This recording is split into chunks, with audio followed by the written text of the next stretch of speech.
তারপরে ময়দার মধ্যে গরম রিফাইন তেল দিলাম, তার সঙ্গে কালো জিরা দিয়েছি, দিয়ে অল্প একটু নুন দিয়েছি, দিয়ে গরম জলে মেখে দেবো ময়দাটা, কড়াইশুঁটির কচুরি। এবার আমি 5 মিনিট 6 মিনিট আমি ঢেকে রেখে দেবো। এটা করলাম ময়দার থেকে অপর দিয়ে দেখুন নরম হয়ে গেছে। এবার আমি কড়াইশুঁটির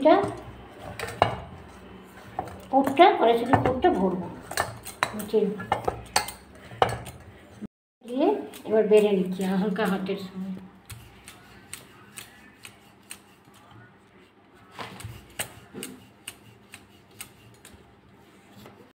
আমি বেলে নিচ্ছি,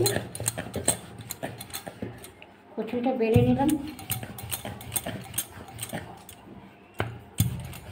দিয়ে এবার কড়াইশুঁটির পুরটা ভরবো।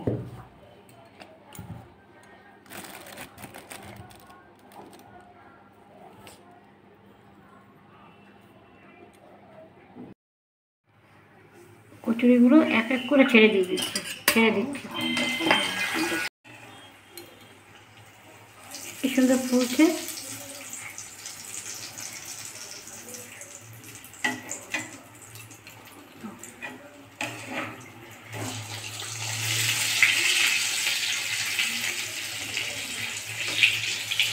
কড়াইশুঁটি কচুরি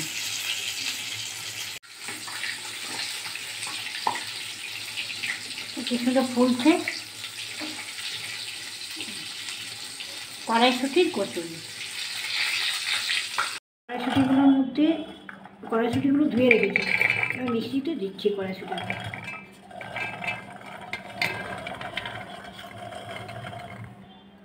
ধুয়ে রেখে কড়াইশুঁটিগুলো দিলাম, তার সঙ্গে আমি কাঁচা লঙ্কা দিচ্ছি, ধোয়া কাঁচা লঙ্কা, তার সঙ্গে আমি আদা দিচ্ছি, আদাগুলো ধোয়া, তার সঙ্গে আমি গুঁড়ো ভেজে রেখেছি জিরা গুঁড়ো দিলাম, তার সঙ্গে আমি গোটা জিরা দিলাম, তার সঙ্গে আমি চিনি দিলাম, নুন দিলাম, দিয়ে হালকা জল দিয়ে মিক্সি করে দেবো। কড়াইটা গরম হয়ে যাওয়ার পর সানফ্লাওয়ার তেল দিলাম,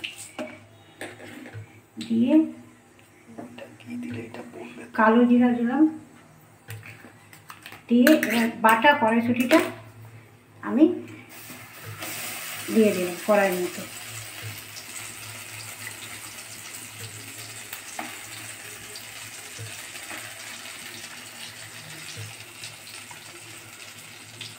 দিয়ে একটু হিং দিলাম,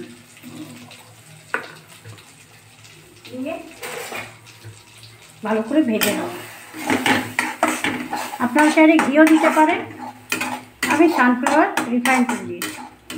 এটাকে একটু ভেজে নেব।